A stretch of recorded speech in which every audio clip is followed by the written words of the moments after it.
चलो अब ध्यान से, चलो एक काम करता हूँ पहले ना, तो इन लड़कों को सवाल पूछ लेना दो चार, जो नीचे बोल रहा है ज्यादा उनसे पहले पूछ लेना। अब तुमने नीचे मुंह कर लिया बेटा। अब ध्यान से सुनिएगा, सबसे पहला सवाल आपसे ये कि मौर्य वंश का संस्थापक कौन है? आप कहेंगे भाई सम्राट चंद्रगुप्त मौर्य। भारत का पहला अखिल भारतीय सम्राट कौन कहलाता है? चंद्रगुप्त मौर्य, सम्राट चंद्रगुप्त मौर्य। एक बात। दूसरा, आपसे पूछा जाए मौर्य वंश कौन से वंश के स्थान पर आया, किस वंश को हटाकर आया? आप कहेंगे नंद वंश। इसका मतलब ये हुआ कि आपसे अगर पूछा जाए कि मगध साम्राज्य में कौन कौन से वंश हुए, पहले तो इनके नाम बता दो।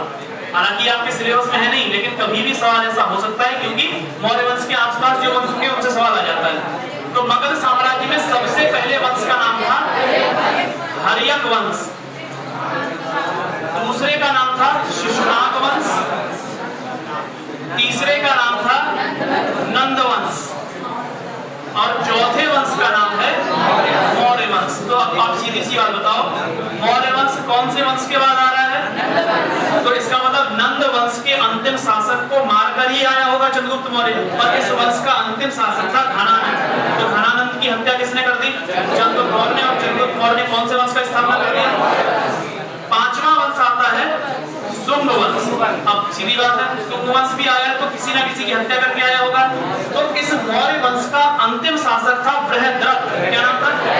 इस वंश का पहला शासक तो वो लिखा हुआ है, और अंतिम शासक है बृहद्रथ। क्या नाम है? बृहद्रथ। ये मौर्य वंश का अंतिम शासक है, और इसकी हत्या कर देता है पुष्यमित्र शुंग। और कौन से वंश की स्थापना करता है? इसके बाद अगला आता है कण्व वंश। कौन सा? और अंतिम वंश है 7वें नंबर पर है, नाम भी है सातवाहन। कौन सा वंश? लेकिन आपके पैट के सिलेबस में केवल और केवल कौन सा वंश पढ़ना है? तो एक ऊपर का देख लो, एक नीचे का देख लो, बस इतना ध्यान रखना। बाकी आसपास में और कोई सा मत पढ़ो पैट के हिसाब से। वैसे हमने जनरल में सब कुछ पढ़ रखा है, लेकिन आपने कौन सा देखना है?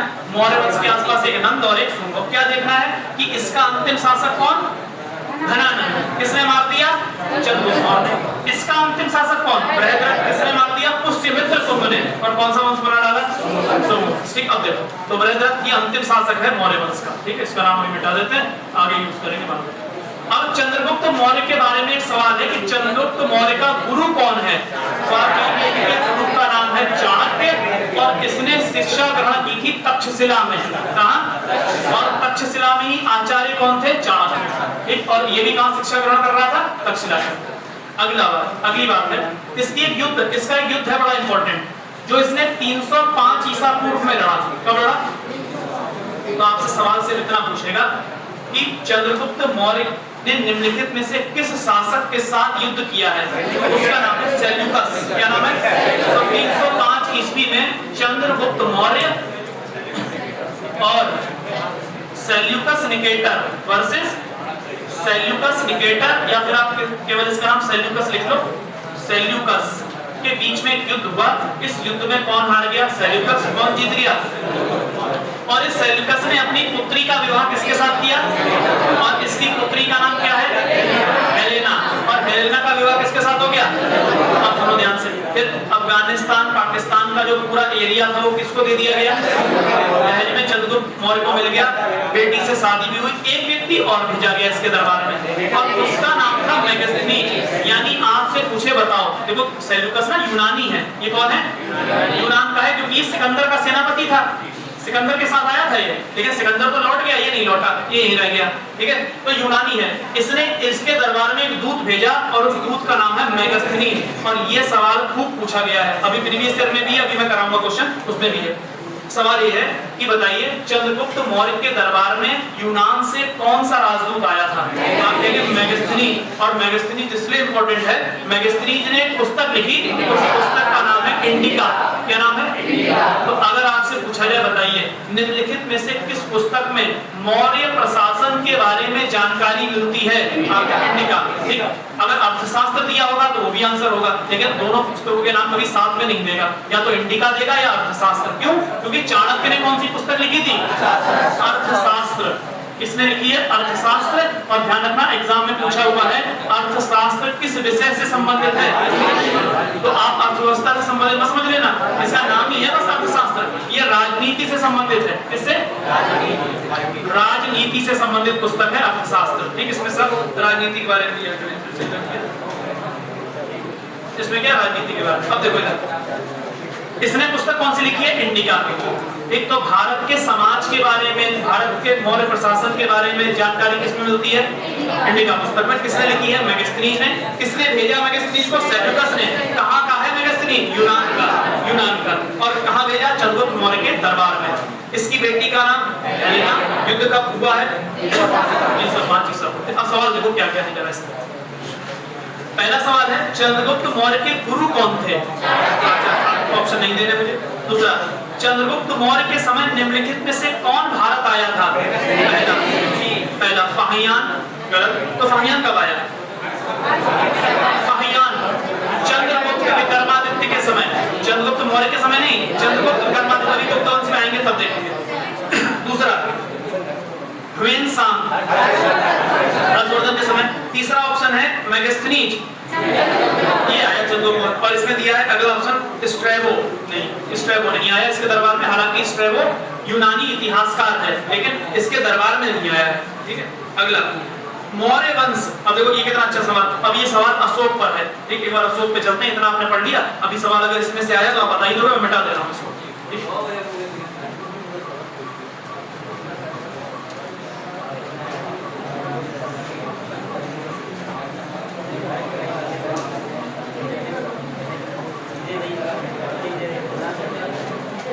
अब देखिए, चंद्रगुप्त मौर्य के बेटे का नाम है बिंदुसार। क्या नाम है? बिंदुसार। और बिंदुसार का बेटा कौन है? Ashok. Point sir, Bindusar point summary हो गया। तो समरी माने बिंदुसार होता। देखो इधर,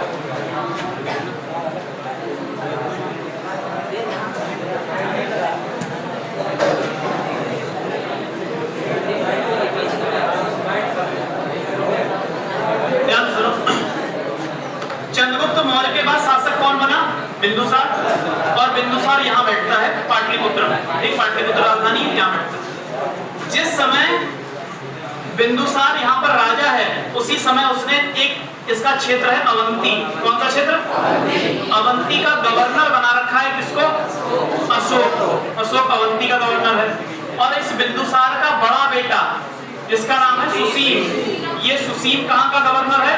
तक्षशिला का, यानी कश्मीर वाले क्षेत्र का गवर्नर है सुसीम। ये तक्षशिला का गवर्नर है। और अशोक कहाँ का गवर्नर है? अवंती। बिंदुसार के समय कश्मीर में तक्षशिला में विद्रोह हो गया और उस विद्रोह को दबाने के लिए उसने सुसीम यहाँ पे था। सुसीम ने विद्रोह को दबाने का प्रयास किया, लेकिन सुसीम विद्रोह दबा नहीं पाया। किसे भेजा गया? अशोक कहाँ का राज्यपाल है? अवंती। और अवंती की राजधानी थी उज्जैन। इसको आप उज्जैनी कहते हैं ना, उज्जैन। ये यहाँ से गया कश्मीर यानी तक्षशिला और विद्रोह दबा दिया। और विद्रोह दबाने के बाद यहाँ पर एक नगर की स्थापना की, इसका नाम है श्रीनगर। अगर आपसे सवाल पूछा जाए, बताइए श्रीनगर की स्थापना निम्नलिखित में से किस शासक द्वारा की गई? अशोक ने श्रीनगर की स्थापना की। इस बात का उल्लेख कहाँ मिलता है? राजतरंगिणी। कौन सी पुस्तक में? तो अशोक ने श्रीनगर को बसाया था, इस बात का उल्लेख राजतरंगिणी पुस्तक में मिलता है। और इस पुस्तक को लिखा है कल्हण ने। कल्हण। और आपसे सवाल ये, कल्हण किसका दरबारी कवि था? तो आप कहेंगे कश्मीर के राजा श्रीहर्ष का। ये हर्षवर्धन नहीं है, ध्यान रखना। कश्मीर का राजा है श्रीहर्ष। क्या नाम है? श्रीहर्ष। ठीक। और इस श्रीहर्ष को कहा जाता है कश्मीर का नीरो। क्या कहते हैं? कश्मीर का नीरो। ठीक, नीरो। चलो, हीरो मत लिखते ना, नीरो है। अब क्या मेरी बात सुनो। अब सवाल आपसे यही है, सवाल आपसे ये कि बताइए शासक बनने से पूर्व या राजा बनने से पूर्व अशोक कौन से राज्य का गवर्नर था? ठीक, अगर यहाँ पे मैं अवंती ऑप्शन ना दूं तो क्या लगाओगे? उज्जैन का। कहाँ का? उज्जैन का। और यही सवाल पूछा प्रीवियस ईयर। देखो सवाल क्या है। सवाल ये है, मौर्य वंश के शासक बनने से पहले सम्राट अशोक कहाँ के गवर्नर थे? ठीक, ऑप्शन क्या है? ऑप्शन है दतिया, दूसरा ऑप्शन इंदौर, तीसरा ऑप्शन उज्जैन और चौथा भोपाल। तो ऐसे भी ऑप्शन पूछेगा। कभी अवंती से याद मत रखना। अवंती की राजधानी क्या थी? उज्जैन। और अवंती भाई मध्य प्रदेश का क्षेत्र है आज भी, मध्य प्रदेश। उज्जैन कहाँ पड़ता है? मध्य प्रदेश। ठीक, तो ये ध्यान रखना है। फिर आपने अगर केवल ये याद रख लिया कि मध्य प्रदेश, तब भी गड़बड़ हो जाएगी। देखो ऑप्शन क्या है, ऑप्शन है भोपाल, इंदौर, ये भी दोनों जगह कहाँ है, एमपी में, उज्जैन एमपी में, दतिया भी एमपी में, चारों के चारों एमपी में है। अगर आपको मध्य प्रदेश याद रह गया अवंती, तब भी आप आंसर नहीं लगा पाओगे। क्या याद रखना पड़ेगा, उज्जैन। ठीक, अगला सवाल देखो क्या है।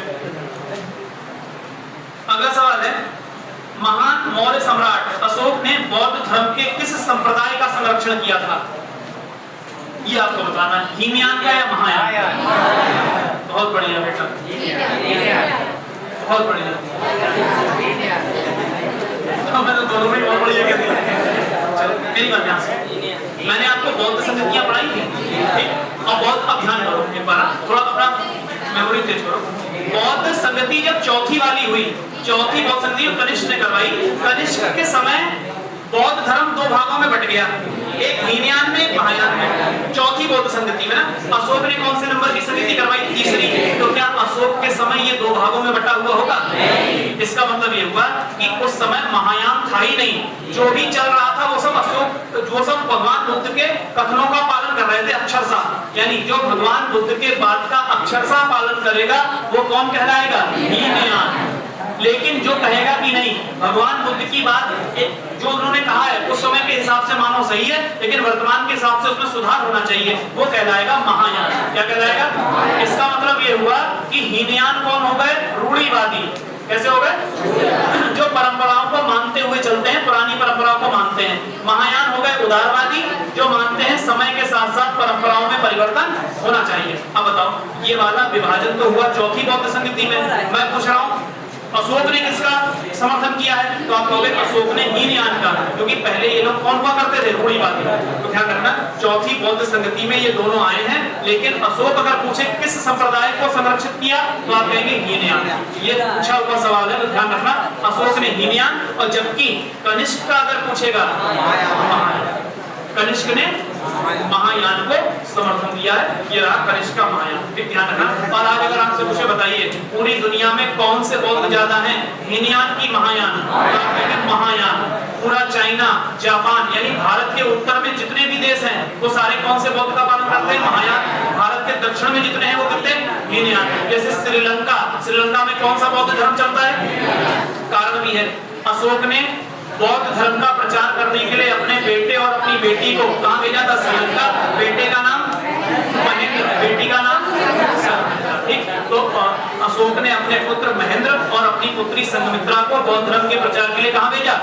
ये भी पूछा हुआ सवाल है, प्रीवियस ईयर इसी में आगे है, मैंने आपको यही बता दिया। अगला सवाल देखो क्या है। अगला सवाल है, मौर्य वंश के अंतिम शासक का नाम क्या था? अभी बताया क्या नाम था? तो मौर्य वंश का अंतिम शासक कौन? बृहद्रथ। और इस बृहद्रथ की हत्या किसने कर दी? पुष्यमित्र शुंग। क्या नाम था? पुष्यमित्र शुंग। और ये वही पुष्यमित्र शुंग है जिसके बारे में कहा जाता है इसने 84,000 बौद्ध स्तूपों को तोड़वा दिया था। लेकिन यही पुष्यमित्र शुंग है जिसके बारे में कहा जाता है कि इसने भरुच का स्तूप बनवाया था। कौन सा स्तूप? भरुच का स्तूप बनवाया किसने? पुष्यमित्र शुंग ने। लेकिन इसके बारे में यह भी कहा जाता है इसने कितने स्तूप तोड़वा दिए? 84,000 स्तूप तोड़वा दिए। ये कहने वाला व्यक्ति है इतिहासकार विंसेंट स्मिथ। क्या नाम है? इतिहासकार नहीं आएगा नाम, आपस ये याद रखना। कौन सा स्तूप बनवाया? भरूच का स्तूप बनवाया। कितने स्तूप तोड़वाए? 84,000। अशोक के बनवाए हुए 84,000 स्तूप तोड़वा दिए। किसको मारा? अगला अगला क्वेश्चन है, कितना आसान सवाल है, ऑप्शन से बताइए। मौर्य साम्राज्य के लोगों की भाषा क्या थी? सवाल है मौर्य साम्राज्य के लोगों की भाषा क्या थी? अब एक चीज याद रखना, मौर्य साम्राज्य को ना ये माना जाता था इसके शासक कौन से वर्ण के थे? शूद्र। मौर्यों के शासक शूद्र थे। आंसर सुनिए क्या थे। पहला भाषा क्या थी? पहला संस्कृत, दूसरा उर्दू, तीसरा फारसी, अब चौथा होगा फिर आंसर पाली। कौन सी? पाली। ये ऑप्शन दूसरे नंबर पे था, मैं लास्ट में इसको चौथे पे ले गया जानबूझ के, मुझे लगा तुम कोई ना कोई तो बताओगे, लेकिन इन्होंने ऑप्शन ही ऐसे दिया बता ही नहीं पाओगे ना। आप आराम से बताओगे। जैसे संस्कृत हो सकती थी क्या भाषा? नहीं, क्योंकि ये शूद्र वर्ण से आते हैं, तो संस्कृत तो नहीं। ठीक है, पहला इसको हटा दो ऐसे ही। दूसरा उर्दू हो नहीं सकती, उर्दू का विकास तो काफी बाद में जाके होगा। ठीक है, तीसरा फारसी, फारसी तो फारस की भाषा है, ईरान की भाषा, यहाँ कैसे आ जाएगी? और चौथी कौन सी होगी? पाली। और पाली इसलिए होगी क्योंकि इन्होंने बौद्ध धर्म को संरक्षण दिया और भगवान बुद्ध ने अपने सबसे ज्यादा उपदेश कौन सी भाषा में दिए और महावीर स्वामी ने कौन सी भाषा में दिए? प्राकृत। कौन सी भाषा में? तो ध्यान रखना, महावीर स्वामी के उपदेश कौन सी भाषा में है? प्राकृत में। और बुद्ध के उपदेश कौन सी भाषा में? पाली में। ठीक, ज्यादातर प्राकृत पाली। प्राकृत जैन, पाली बौद्ध। प्राकृत पाली पाली भाषा में सबसे ज्यादा उपदेश किसने दिए हैं? बुद्ध ने। ठीक, बुद्ध ने अपने सारे उपदेश किस भाषा में दे डाले? क्या बुद्ध ने संस्कृत बोली कभी? अध्ययन जरूर संस्कृत में किया है क्योंकि बुद्ध ने उपनिषदों का अध्ययन किया था। तो उपनिषद कौन सी भाषा में है? संस्कृत में। लेकिन आम बोलचाल की भाषा थी पाली, तो अपने उपदेश देने के लिए कौन सी भाषा को अपनाया? पाली। इसका मतलब ये कतई नहीं हुआ कि बुद्ध को संस्कृत नहीं आती थी। बुद्ध को संस्कृत बहुत अच्छे से आती थी क्योंकि सारा अध्ययन किसने किया है? संस्कृत में। अब सीधी सी बात है, जैसे मान लीजिए कोई व्यक्ति ने सारा अध्ययन अंग्रेजी में कर रखा है, लेकिन अब वो यहाँ पे आपको आके अंग्रेजी में सारी बातें यही बताने लग गया है, तो आपको कुछ समझ में पड़ेगा? नहीं। समझोगे तो टाइम लगेगा। तो वो कौन सी भाषा प्रयोग करेगा फिर आपको समझाने के लिए? हिंदी भाषा में, या फिर आपकी जो भी लोकल भाषा होगी उसका। ठीक है, ज्यादा लोकल का प्रयोग भी नहीं करना चाहिए पढ़ाते टाइम पे, नहीं तो तुम लोग सीरियस नहीं रहोगे। ठीक है,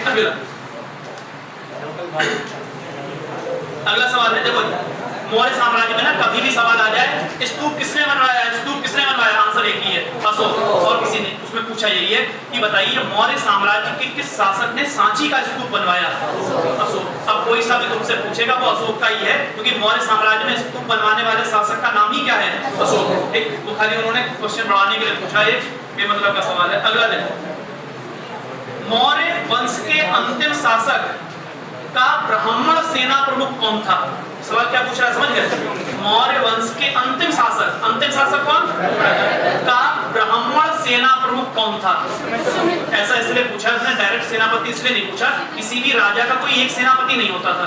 सेना बड़ी होती थी तो सेनापति भी ज्यादा होंगे, इसलिए उसने बोल के पूछा है कि ब्राह्मण सेनापति कौन था? पुष्यमित्र शुंग। और पुष्यमित्र शुंग कहाँ का रहने वाला था? अवंती का। कहाँ का? अवंती, मध्य प्रदेश का रहने वाला था। और उसने किसकी हत्या कर दी? की हत्या। ये सवाल भी देखो पूछ दिया मैंने, इसीलिए आपको बोला कि जो वंश सिलेबस में है उसके ऊपर का और उसके नीचे का वंश दोनों देख लेने हैं आसपास के। देखो दोनों सवाल पूछ दिया उसने। ठीक है, अगला सवाल अंतिम, इसका भी हिंट है बस।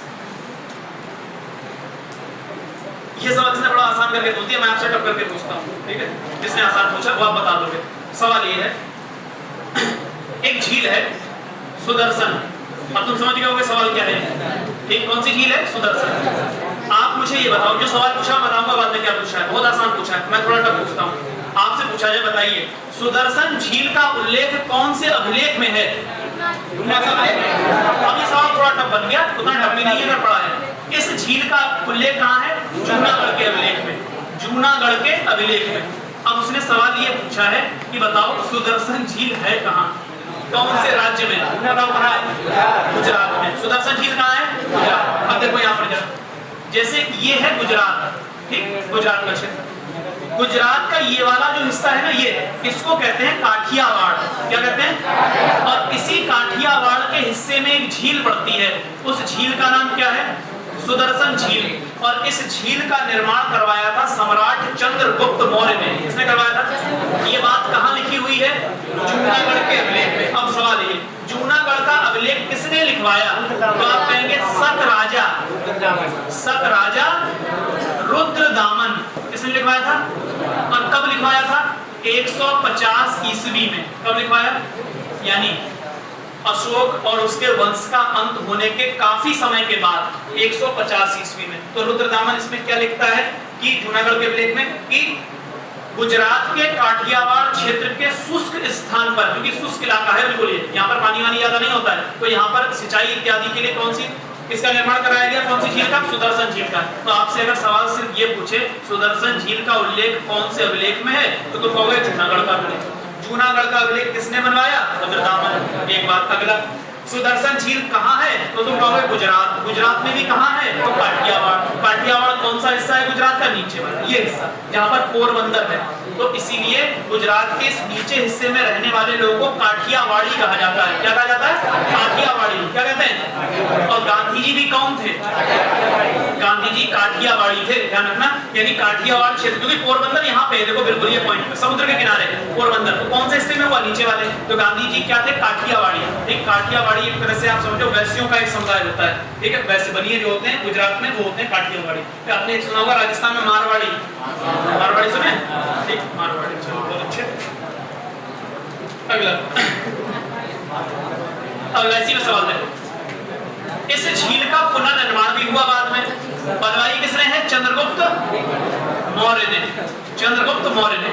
इसका पुनर्निर्माण कराने का काम अशोक ने भी करवाया है, और इसके अलावा एक शासक है स्कंदगुप्त, किसने, स्कंद, ये नाम याद रखें, आपसे इनमें कोई पूछने, बताइए सुदर्शन झील का जीर्णोद्धार किसने करवाया, आप कहेंगे स्कंदगुप्त ने, और किसने करवाया, अशोक ने। बनवाया किसने इसको, इस बात को लिखवाया किसने, रुद्रदामन ने। कौन से अभिलेख में, और जूनागढ़ अभिलेख के नीचे एक बात और लिख लो कि यह संस्कृत में लिखा गया पहला अभिलेख था, संस्कृत में लिखा गया पहला अभिलेख, लिखिए, संस्कृत में लिखा गया पहला अभिलेख। कैसी संस्कृत, विशुद्ध संस्कृत, एकदम शुद्ध, प्योर, विशुद्ध संस्कृत में लिखा गया, जैसे वेद लिखे गए, वेद कौन सी संस्कृत में है, विशुद्ध, एकदम प्योर, विशुद्ध संस्कृत में लिखा गया पहला अभिलेख।